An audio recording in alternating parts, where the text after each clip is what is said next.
केंद्रीय लोकसेवा आयोग 2024च्या परीक्षेचा निकाल जाहीर झालेला आहे आणि महाराष्ट्रामधून अर्चित डोंगरे पहिला तर देशामध्ये तिसऱ्या क्रमांकावर आल्याची माहिती आहे। शक्ती दुबे देशामध्ये पहिला तर हर्षिता गोयल देशामध्ये दुसऱ्या स्थानी आहे।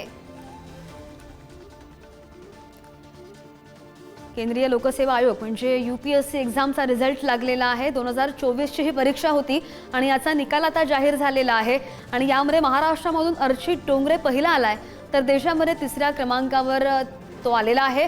शक्ती दुबे देशामध्ये पहिला तर हर्षित गोयल देशामध्ये दुसऱ्या स्थानी आलेला आहे।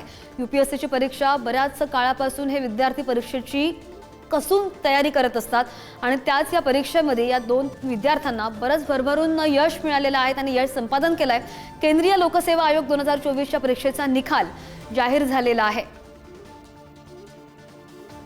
आणि या परीक्षेसाठी हे विद्यार्थी दिवस रात्र अखंड मेहनत करत असतात आणि त्यातच महाराष्ट्रामधून अर्चित डोंगरे हा विद्यार्थी देशामध्ये तिसऱ्या क्रमांकावर आलेला आहे। महाराष्ट्रामधून तो पहिला आलाय तर शक्ती दुबे देशामध्ये पहिला आणि हर्षिता गोयल देशामध्ये दुसऱ्या स्थानी असल्याचं पाहायला मिळतंय।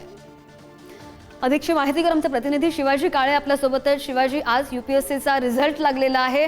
महाराष्ट्रामधून अर्चित डोंगरे पहिला आलाय तर देशामध्ये तिसऱ्या क्रमांकावर आलेला आहे, अभिमानाची बाब। अगदीच महाराष्ट्रासाठी ही अत्यंत महत्त्वाची बाब आहे, कारण ज्या पद्धतीने आपण अलीकडच्या काळामध्ये पाहत असतो महाराष्ट्राचा टक्का जो आहे तो अलीकडच्या काळामध्ये वाढताना आपल्याला पाहायला मिळतोय।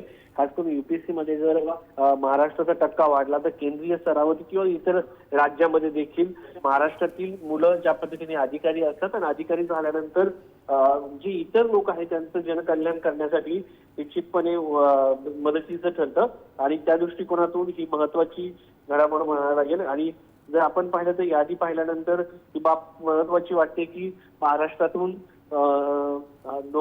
अर्चित डोंगरे यांचा तिसरा नंबर आलेला आहे आणि सगळ्यात महत्त्वाचं म्हणजे आपण जर पाहिलं तर तो याच्या अगोदर देखील आयपीएसची परीक्षा पाळला होता, पण तो कमी रँकने होता। आता कदाचित तो आयएएस हे केडर घेऊ शकतो।